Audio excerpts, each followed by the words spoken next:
भगवान कल्कि का वैष्णो देवी से क्या संबंध है और वैष्णो देवी का सतयुग और कलयुग की माया से क्या संबंध है। हेलो फ्रेंड्स, जैसा कि हम वर्षों से सुनते आ रहे हैं कि जब भगवान विष्णु का 10वां और अंतिम कल्कि अवतार होगा तो भगवान वैष्णो देवी से विवाह करेंगे। उनकी 2 पत्नियां होंगी, वैष्णो रूपी रमा और लक्ष्मी रूपी पद्मा। इसकी पुष्टि बहुत हद तक कल्कि पुराण भी करता है। उसके अनुसार भगवान की 2 पत्नियां रमा और पद्मा होंगी। उनके 4 पुत्र होंगे। पर जैसा कि हम जानते हैं कि राम परम ब्रह्म परमात्मा है और वही द्वापर में श्री कृष्ण है और वही कलयुग के अंत में और सतयुग के प्रारंभ में युगावर्तन के समय जो भगवान का अवतार है कल्कि है, वो राम भी हैं त्रेता के और कृष्ण भी हैं द्वापर के। और गोस्वामी तुलसीदास जी के अनुसार राम जब परम ब्रह्म हैं तो उनकी पत्नी देवी सीता आदि शक्ति लक्ष्मी का अवतार हैं, जिनके परिणय सूत्र में रहते उन्होंने सुप्रखा, जामवंती, चंद्रसेना और भी अनेकों स्त्रियों के विवाह प्रस्ताव को अस्वीकार कर दिया, ये कहकर कि मैंने एक पत्नी व्रत लिया है, इस जन्म में मैं मात्र सीता को समर्पित हूँ। क्या ये कोई सामान्य बात है या साधारण सा कथन है? नहीं, बिल्कुल नहीं। ये कथन, ये वचन, ये प्रतिज्ञा परम ब्रह्म परमात्मा की है, किसी साधारण मनुष्य की नहीं है। इसके बहुत गहरे अर्थ हैं, बहुत मायने हैं। स्वयं भगवान राम के लिए, पुरुषोत्तम परमात्मा के लिए। वो अपनी सनातन अर्धांगिनी के परिणय सूत्र में हैं। भला साधारण प्रेमी भी अपनी प्रिया का प्रेम दूसरी स्त्री से साझा नहीं करते हैं तो परम ब्रह्म परमात्मा कैसे कर सकते हैं। राधा को छोड़ रुक्मिणी से विवाह क्यों किया? इस वीडियो में कारण बताया है कि राधा सीता हैं, भगवान की सनातन अर्धांगिनी हैं, जिनके परिणय सूत्र में रहने पर भगवान का दूसरा विवाह संभव नहीं है। वीडियो का लिंक डिस्क्रिप्शन बॉक्स में डाल दिया है। और इसी कारण त्रेता में सबके विवाह प्रस्ताव को भगवान ने अस्वीकार कर दिया और यही आसक्त स्त्रियां द्वापर में इच्छा और आसक्ति की गूढ़ गति के कारण भगवान की पत्नियां बनी। और इस बार भगवान ने भगवती को प्रेमिका बनाया और इन हजारों आसक्त स्त्रियों को अपनी पत्नी बनाकर इनकी इच्छा पूर्ण की। पर अधिकांश विवाह युद्ध के माध्यम से किए, वैदिक रीति का पालन नहीं किया। दूल्हा, बारात, विदाई जैसे कार्यक्रम नहीं हुए और एक ही जन्म में हजारों विवाह करके किसी को न तो स्वयं पर अधिकार दिया और न देवी सीता कहें या देवी राधा उनका अधिकार, स्थान और सम्मान किसी को दिया। बस मात्र इनकी इच्छा पूर्ण की। जिन्होंने भी त्रेता में भगवान से विवाह की इच्छा की, उन सब की इच्छा भगवान ने द्वापर में पूर्ण कर दी। पर यह परम सत्य है कि यदि देवी सीता, माता लक्ष्मी परिणय सूत्र में होंगी भगवान विष्णु के, तो दूसरा विवाह वो नहीं करेंगे। फिर ये कल्कि पुराण क्या है? वैष्णो देवी कौन है? क्या सत्य है? सत्य ये है कि ये युगावर्तन का समय है। सत्य ये है कि ये युगावर्तन का समय है और भगवान धरा पर हैं।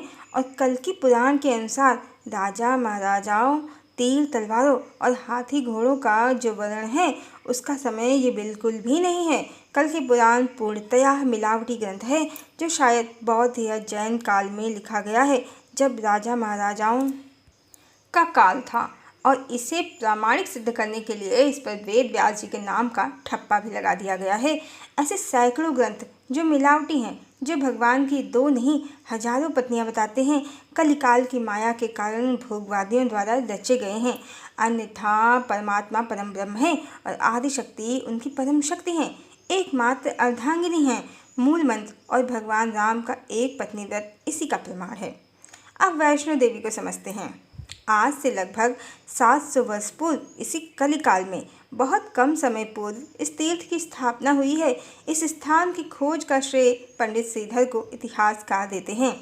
अन्यथा त्रेता युग में ऐसी कोई देवी ही नहीं थी। यदि होती ऐसा कोई विशेष प्रसंग होता तो किसी तो रामायण में होता, पर किसी भी रामायण में ऐसा कोई प्रसंग नहीं है।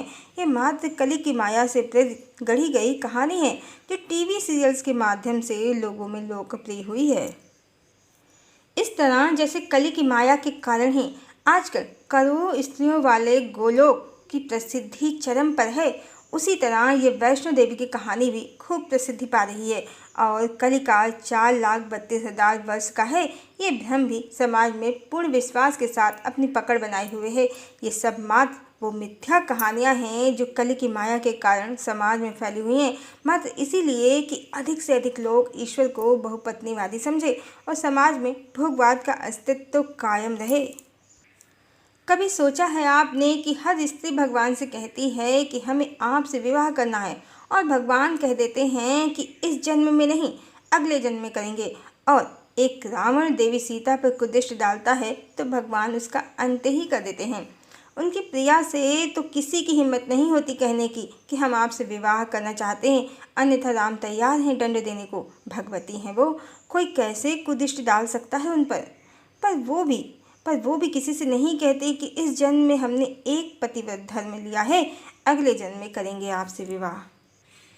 क्योंकि ये सब कहानियाँ जहाँ भगवान वचन देते फिरते हैं स्त्रियों को कि अगले जन्म में आपसे विवाह करेंगे, ये सब भोगवादियों द्वारा रची गई कहानियाँ हैं। भगवान किसी को कोई वचन नहीं देते हैं। जो भी स्त्रियाँ द्वापर में श्री कृष्ण की पत्नी बनी हैं, वो मात्र अपनी आसक्ति के कारण बनी हैं। भगवान की उनमें कोई आसक्ति नहीं है, बल्कि भगवान को इनके कारण पूरा एक जीवन अपनी प्रिया से दूर रहना पड़ा, विरह के अनंत कष्टों को सहना पड़ा, जिनसे वो निराकार में पूर्ण मिलन में रहते हैं। उन्हें मनुष्य शरीर धारण करने पर इन आसक्त स्त्रियों के कारण अपनी प्रिया से विरह का दुसह दुख सहना पड़ा। वचन की कहानियाँ मात्र पुनर्जन्म के सिद्धांत को बताने के लिए थीं, जिसे भोगवादियों ने अपनी दूषित बुद्धि से कलंकित कर भगवान को बहुपत्नीवादी सिद्ध करने के लिए प्रयोग किया। अन्यथा जो देवी लक्ष्मी भगवान विष्णु के परिणय सूत्र में होंगी तो भगवान एक पत्नी व्रती ही रहेंगे, राम की तरह, बुद्ध की तरह। यही सत्य है। और जिस प्रकार भगवती भगवान के अतिरिक्त किसी की नहीं हो सकती, भगवान भी भगवती के अतिरिक्त किसी के नहीं हो सकते। यही सत्य है। इसे जीवात्माओं को अवश्य समझ लेना चाहिए, क्योंकि यही कलयुग की काली माया का एक मुख्य आधार है, जहाँ जीवात्माएं आदि शक्ति की महिमा को, उनके महत्व को नकार कर उनके सौतन बनने की इच्छा करती हैं, या उनसे भगवान को अलग करने की इच्छा करती हैं, जैसे सूर्पणखा ने किया था। और सत्युग का धरा पर अवतरण ही इसी सत्य के साथ होगा कि भगवान मात्र अपनी भगवती के हैं। हजारों करोड़ों स्त्रियों वाला गोलोक और भगवान की दो पत्नी वाली कहानी सब धराशायी हो जाएंगे जब भगवान कल्कि की सत्य प्रेम कथा संसार में सर्वविदित होगी। और सतयुग का अर्थ ही है सत्य का साम्राज्य। सतयुग में हर स्त्री को, हर नारी को, हर लक्ष्मी को उसका पूर्ण अधिकार मिलेगा। भोगवाद, बहुपत्नीवाद, व्याभिचार, दुराचार, पापाचार, इनके लिए तो सतयुग में कोई स्थान ही शेष नहीं होगा। फिर भगवान की दो पत्नी होंगी, ये तो असंभव है, मात्र कली की माया है ये। और जो पौराणिक कहानियों में घूम रहे हैं, करोड़ों स्त्रियों वाले गोलोक में घूम रहे हैं, मिलावटी कहानियों में चटकाले ले रहे हैं और परमात्मा को 2-4 हजारों करोड़ों स्त्रियों का पति समझते हैं, उन्हें भोगवादी, बहुपत्नीवादी समझते हैं, तो वो कली की माया से ग्रसित हैं। वो ओंकार स्वरूप सच्चिदानंद, सर्वव्यापी, न्यायकारी परमात्मा को जानते ही नहीं, भगवान को जानते ही नहीं, माँ भगवती को जानते ही नहीं। माया के संसार में भले ही वो आसक्त स्त्रियों के कारण उनके पति बन जाएं, पर सत्य संबंध उनका भगवती से ही रहेगा। वैसे भी माया के संबंध सत्य नहीं होते हैं। इसी कारण भगवान ने रुक्मिणी समेत हजारों विवाहों में वैदिक रीति से विवाह की पद्धति का पालन नहीं किया। जैसे देवी सीता से, आदिशक्ति से भगवान राम ने किया, वैसे नहीं किया। युद्ध को माध्यम बनाकर इन हजारों स्त्रियों से विवाह किया। भगवती का सम्मान और अधिकार और स्थान किसी को नहीं दिया। भगवती उनकी एकमात्र पत्नी सनातन अर्धांगिनी है। मनुष्यों की कई हो सकती हैं, पर परमात्मा की तो मात्र एक ही पत्नी है, माँ भगवती, आदिशक्ति। हरिओम।